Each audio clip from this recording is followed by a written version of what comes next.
नमस्कार दोस्तों, मैं हूं दिलीप सोलंकी और आज हम बात करेंगे एजुकेशन से जुड़ी हुई शिक्षा से संबंधित बातें करेंगे। हम रोज की तरह आपके समक्ष नए नए अदाकारों एवं नए नए शख्सियत को लाते हैं। तो आज हम बात करेंगे शिक्षा से जुड़ी हुई ऐसी शिक्षा जिन्हें हम आम सामान्य तौर पर डॉक्टर कहते हैं और दूसरी भाषा में भगवान कहते हैं। ऐसे ही एक लड़की है जिन्होंने हालांकि अभी कर्नाटक से इन्होंने एमबीबीएस पास की है एग्जाम देके।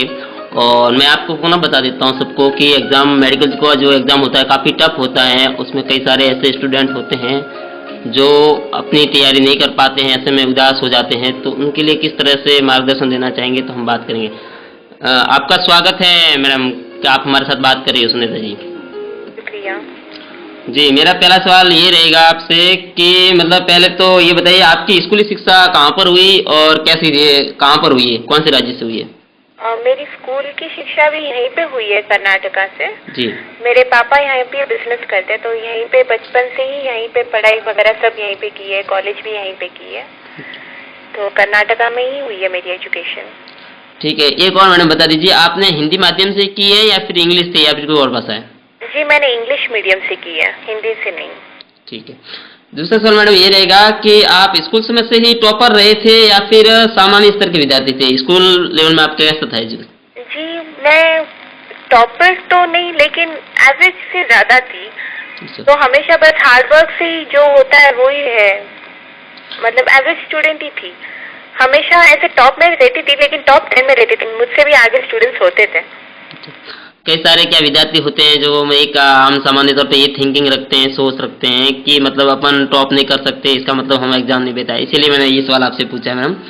हाँ। और आपने भी सही कहा है कि जिस प्रकार से कोई भी सामान्य आम स्टूडेंट हो उसको भी अब मेहनत करनी चाहिए। कुल मिला के टॉपर होना ही कोई जरूरी नहीं है, किसी में जीते। हार्डवर्क पे डिपेंड करता है, आप जितना मेहनत करोगे उतना ही आपको मिलेगा।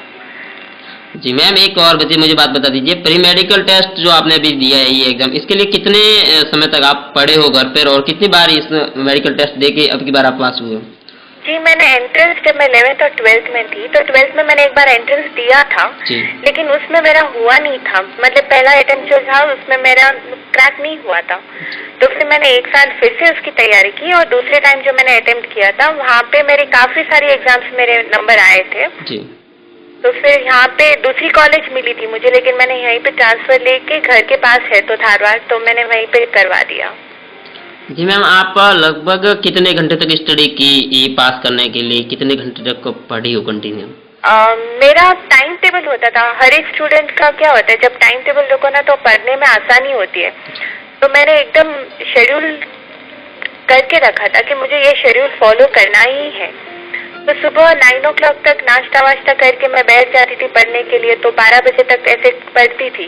उसके बाद में थोड़ा बहुत यहाँ वहाँ घूम जाओ, टाइम पास करो, आधा घंटा फ्री रह के फिर पढ़ने बैठो। ऐसे करके लगभग मैं दिन में तो 9-10 घंटा पढ़ती हूँ। जी मैम, आप जीव विज्ञान से जुड़े हुए एक विद्यार्थी हो और ये भी बताना चाहूँगा कई सारे स्टूडेंट हैं जो मैं बात कर रहा हूँ राजस्थान से हैं या फिर किसी भी राज्य से हैं। तो उनको क्या होता है, कई मटेरियल जो पढ़ते हैं वो अपना सब्जेक्ट जो पढ़ते हैं वो समझ नहीं पाते या फिर उनके माइंड में नहीं बैठता है। तो उस समय अगर आपने भी स्टडी की है तो उस समय आपके समक्ष भी ऐसी कोई प्रॉब्लम आई होगी जो बात समझ में नहीं आ रही है, तो उस चीज को आपने कैसे पढ़ा, मतलब उस चीज को सरलता से कैसे समझा जा सकता है पढ़ने की? ऐसे बहुत बार होता है कि बहुत सारी चीजें ऐसी कॉम्प्लेक्स होती है जो हमको समझ में नहीं आती।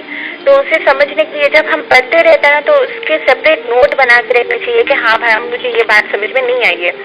तो क्या होता है कि जब हमारे प्रोफेसर वगैरह हमको वापस सिखाते होते हैं ना, तो मैंने कभी ऐसा नहीं सोचा कि मैं प्रोफेसर को जैसे जाके पूछूं, बिना डर उनको जाके पूछना चाहिए कि ये कैसे हुआ है मुझे समझाइए।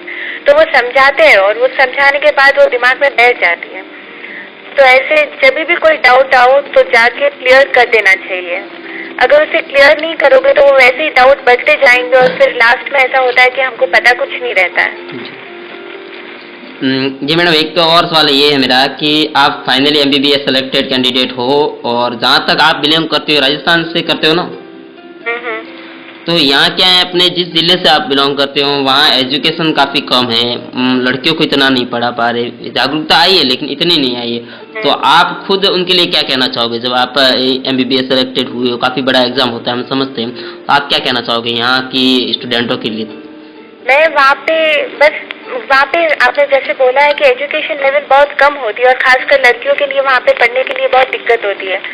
तो मैं बस इतना ही कहना चाहूँगी कि पढ़िए, कोशिश करिए और खासकर उन पेरेंट्स के लिए सपोर्ट होना चाहिए। मतलब वो अगर अपने बच्चों को सपोर्ट करेंगे ना, भेजो बाहर, भेजो जहाँ पे सिटीज होते हैं, अपने बच्चों को भेजो ताकि वो एजुकेशन कर पाए और आगे बढ़ सके। क्योंकि वहाँ पे जब तक हम पेरेंट्स सपोर्ट नहीं करेंगे ना, तब तक बच्चे भी खुद आगे नहीं बढ़ पाएंगे। उनका सपोर्ट ही है जो हमको आगे ले जाता है। जैसे मेरे केस में हुआ है, अगर मेरे मम्मी पापा ने मुझे सपोर्ट नहीं किया होता तो शायद मैं यहाँ तक नहीं पहुँचती। तो मेन बात यही है कि सपोर्ट करो और खुद की मेहनत, अगर मेहनत और लगन से लोगे ना तो उनको भी लगेगा कि हाँ ये बच्चा पढ़ना चाहता है, तो वो भी सपोर्ट करेंगे। जी, आप MBBS एग्जाम को पास कर चुके हो, तो इसका श्रेय किन्हें देना चाहोगे?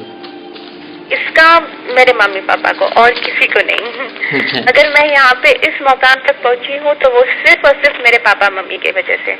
अगर उन्होंने मेरा साथ नहीं दिया होता तो शायद मैं यहाँ पे नहीं होती। मेरी शादी भी हो चुकी है और सास ससुर ने उन्होंने भी कभी मना नहीं किया है। उन्होंने कहा है कि ठीक है, तुम लोग पढ़ना चाहते हो तो पढ़ो। तो बस अगर मम्मी पापा ने साथ नहीं दिया होता तो शायद यहाँ पे नहीं होती। जी मैम, एक और जीव विज्ञान में काफ़ी मतलब पढ़ते हैं, जब ये वुमेन्स वाली जो साइंस है इसको पढ़ते हैं तो कई सारे ऐसे भी मतलब इसमें टॉपिक दिए हुए हैं या फिर कोई सब्जेक्ट होती है जो मतलब उसका मटेरियल देखने जाए तो काफ़ी लंबा है, तो उसको कैसे पढ़ना चाहिए? स्टेप बाइज पढ़े या फिर नोट्स बनाना चाहिए कि वो किस तरह से करना चाहिए? जैसे हम अभी पढ़ने बैठते ना, जो लंबा चौड़ा होता है उसे क्या करते हैं कि एक बार एक रीडिंग करनी चाहिए कि हमको कुछ इसमें समझ में आया है या नहीं। जब हम रीडिंग करेंगे तो हमको एक आइडिया मिल जाता है कि हमें ये याद भी रहेगा या नहीं। अगर याद नहीं रहता है तो उससे क्या होता है कि हम नोट्स बना देते हैं। छोटे छोटे इस तरह से नोट्स बनाने चाहिए कि वो सिर्फ पॉइंट देखो, हाईलाइट लिखनी चाहिए कि हाईलाइट देखने से हमको वो चीज़ याद आ जाती है। तो वैसे हाईलाइट कर देनी चाहिए। और अगर कभी कभी ये होता है कि बहुत लंबा होता है लेकिन फिर भी समझने में बहुत आसान होता है, तो एक बार हम समझ जाए, कोई भी चीज़ अगर समझ ही जाए ना तो वो बहुत आसान हो जाती है। कोई लोग बाय हार्ट करते हैं, तो बाय हार्ट करने से कुछ भी नहीं होता है, अगर समझोगे तो वो आसान हो जाती है। जी मैम, आपने भी बताया कि आपकी शादी भी हो गई है और एक महिला हो, तो महिला में क्या होता है कि आमतौर पर घर का काम होता है, कई सारी जिम्मेदारियां होती है, तो आपके समक्ष ऐसी कोई जिम्मेदारी आई जो कभी पढ़ाई में रुकावट बनी हो? मेरे पढ़ाई में ऐसी रुकावट कभी नहीं बनी है। मैं जब तक यहाँ पे कॉलेज वगैरह जाती हूँ तो मैं यहीं पे रहती हूँ अपने मम्मी पापा के साथ।